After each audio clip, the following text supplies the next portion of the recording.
최근에 저희 채널에서 영양제 컨텐츠를 지속적으로 올리고 있습니다. 그러다 보니 영양제를 다루는 다른 의사, 약사 선생님들의 채널 영상이 연관 영상으로 추천되더라고요. 그래서 최근 한 달 동안 다른 의사, 약사 선생님들의 영양제 컨텐츠들을 좀 많이 보게 됐습니다. 그리고 어떤 생각이 들었냐면 같은 의료인으로서 부끄러웠습니다. 제 말이 기분 나쁘게 들리셨다면 정말로 죄송하지만 제 솔직한 심정이 그랬습니다. 마치 전문가의 흉내를 내고 있는 일반인처럼 느껴졌으니까요. 사실 이런 기분을 작년부터 조금 느끼기 시작했습니다. 1년 전에 아스트라제네카 백신이 혈전을 일으킨다는 사실 때문에 아스피린을 미리 먹어야 하느니 말아야 하느니 이런 이슈가 좀 있었잖아요. 저희 채널에서는 효과가 불분명하다는 영상을 올렸었죠. 그러나 다른 여러 채널들에서는 아스피린이 혈전을 예방해주니 백신 맞은 후에 꼭 먹어야 한다는 내용들이 많았습니다. 구독자 100만 명이 넘는 매우 유명한 채널에 나오셔서 아스피린을 복용하는 게 좋을 것 같다고 강의까지 하시는 의사 선생님도 계셨죠. 혈전에는 동맥혈전과 정맥혈전이 있습니다. 이 두 개는 구성 성분이 아예 다르죠. 그렇다면 아스피린은 동맥혈전을 예방할까요? 정맥혈전을 예방할까요? 아스트라제네카 백신 혈전은 동맥혈전에 가까울까요? 정맥혈전에 가까울까요? 이 개념 하나만 알고 있어도 사실 답이 바로 나오는 문제였습니다. 의대생들이 보는 의학교과서 해리슨 혈전 챕터 하나만 읽어봐도 바로 알 수 있는 내용이었죠. 그런데 아스피린을 먹어야 한다고 주장하시는 선생님들께서 이 기본 개념을 모르시더군요. 최근에 밀크시슬 동영상을 올렸더니 연관 동영상으로 이러한 내용들이 추천됐습니다. 간 수치가 오를 경우 밀크시슬을 복용하면 간 수치가 떨어져서 간 기능이 회복된다. 간세포 손상과 간기능 장애가 같은 개념일까요? 간기능 장애가 생겼다면 체크해봐야 하는 혈액 검사가 간 수치일까요? 간의 염증 상태를 피검사로 알 수 있을까요? 제가 지금 드린 질문은 의사 시험에 나오는 문제입니다. 교과서에 간기능 평가 한 페이지만 읽어봐도 이 말이 왜 앞뒤가 안 맞는 말인지 바로 알 수 있는 내용입니다. 그렇기 때문에 이 주장만 본다면 교과서를 아예 안 읽어봤거나 말을 지어낸 것이라고밖에 볼 수 없는 것이죠.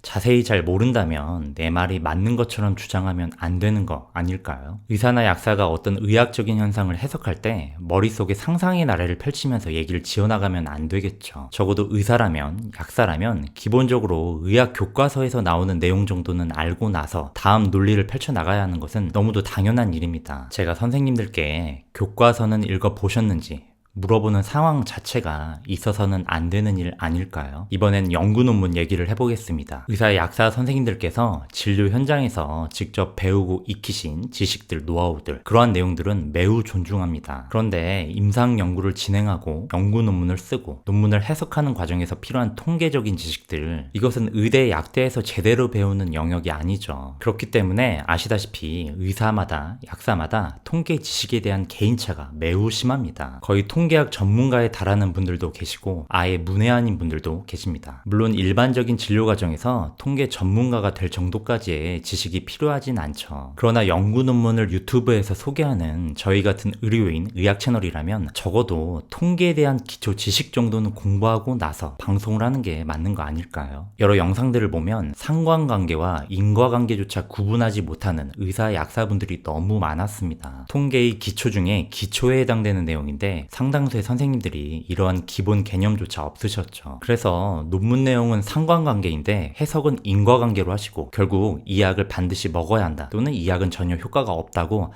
아주 용감하게 주장하시는 모습들이 보였습니다. 바꿔 말하면 자신이 무엇을 모르는지조차 모르시는 분들이 너무 많은 것 같습니다. 그렇기 때문에 완전히 잘못된 해석인데도 불구하고 너무 당연하다는 듯 스스로도 믿으시는 것 같았습니다. 문제는 선생님의 잘못된 해석을 구독자분들은 진짜 진실로 받아들인다는 것이죠. 왜냐하면 선생님께서 가운을 입고 있으니까요. 전문가라는 타이틀을 갖고 있기 때문입니다. 그런데 선생님께서는 의료 전문가이시지 통계 전문가는 아니시잖아요. 그렇다면 일단 영상을 올리기 전에 통계에 대한 공부를 먼저 하시는 게 우선순위가 아닐까 싶습니다. 저희 채널에서는 영양제 컨텐츠를 올릴 때마다 항상 이 영상을 먼저 보고 오시라고 구독자분들께 소개해드리고 있습니다. 이유는 바로 이 표 때문입니다. 연구 논문이라고 해서 다 같은 논문이 아니고 결과의 의미도 다 다르죠. 근거의 수준도 다음처럼 차이가 납니다. 그리고 인과관계를 설명하려면 적어도 무작위 비교 연구 이상의 근거 수준이 필요하죠. 이 내용을 보신 저희 한 구독자분이 10만 이상의 구독자를 보유한 한 의사분의 채널에 가서 그 채널에 영양제 영상을 본 후 이렇게 물었다고 하더군요. 소개하신 그 연구 논문이 무작위 비교 연구가 맞냐고 말이죠. 그 의사 선생님께서 대답을 못했다고 하셨습니다. 그 의사 선생님은 무작위 비교 연구라는 개념 자체를 아예 몰랐다고 했죠. 또 다른 저의 한 구독자분은 5만 이상의 구독자를 보유한 한 약사분의 채널에 가서 그 채널의 영양제 영상을 보고 나서 그 영양제에 대한 메타 분석은 없냐고 물었더니 그 약사 선생님께서 메타 분석은 안 좋은 논문이고 무작위 비교 연구가 더 좋은 것이라고 답했다고 하셨습니다. 이 약사 선생님께서는 이 근거 수준의 개념 자체를 아예 모르고 계셨던 것이었죠. 통계책 한 권만 읽어도 다 알 수 있는 내용이고 통계 수업 하루만 들어도 다 알 수 있는 내용입니다. 심지어 저희 일반 구독자분들까지도 아는 내용이죠. 전문가라는 타이틀을 얻게 되면 신기하게 용기가 생겨납니다. 잘 모르는 것도 아는 척하게 되고 마음대로 지어내도 일반 사람들은 그것을 믿어주니 그 쾌감이 상당하죠. 중독적입니다. 물론 저 또한 그 느낌에 중독된 적이 있었습니다. 그것을 벗어나기까지 굉장히 많은 노력과 시간이 필요했죠. 그런데 벗어나 보니 정말로 무서웠습니다. 왜냐하면 제가 모르는 것들이 너무도 많다는 것을 그제서야 알게 됐기 때문이죠. 그리고 그랬던 지난 날들을 떠올려 보니 정말로 제 자신이 부끄러웠습니다. 아마 그때부터 진짜 공부라는 것을 시작했던 것 같아요. 전문가라는 것이 단순히 시험 하나 합격해서 얻을 수 있는 타이틀이 아닙니다. 계속해서 공부하고 완성해 나가야 하는 현재 진행형의 단어이죠. 그러기 위해선 당연히 지금 내가 무엇을 모르고 있는지를 아는 것부터 이루어져야겠죠. 내가 무엇을 모르고 있는지 알 수 있는 확실한 방법 하나를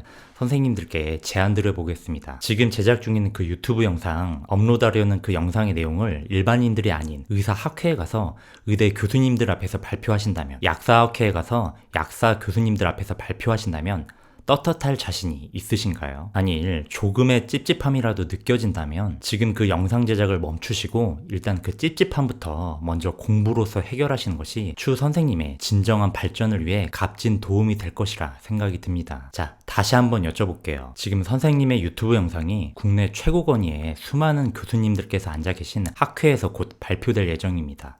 정말로 괜찮으신가요? 만약 자신이 없으시다면 그 내용을 구독자분들에게도 보여주시면 안 됩니다. 그 내용이 틀렸을 가능성이 존재하니까요. 이 영양제가 효과가 있을까 없을까? 이 답에 대해 의사마다 약사마다 얘기가 다른 경우를 많이 보셨을 거예요. 많은 사람들이 이러한 상황을 전문가마다 견해의 차이가 있다고 생각하시는데요. 그렇지 않습니다. 잘 한번 생각해 보세요. 진실은 오로지 하나입니다. 효과가 있거나 없거나이겠죠. 답은 하나예요. OX로 답할 수 있는 문제에 대해 전문가들마다 얘기가 다르다면 그것은 견해의 차이가 아니라 한쪽이 잘못 얘기하고 있는 것입니다. 잘못 얘기하는 이유는 데이터의 해석을 제대로 못했기 때문이겠죠. 데이터 해석을 제대로 하지 못하는 이유는 데이터 해석하는 방법을 배워본 적이 없거나 제대로 공부해 본 적이 없어서일 겁니다. 의사, 약사 전문가라고 해서 통계를 해석하는 능력이 전문가인 것은 아닙니다.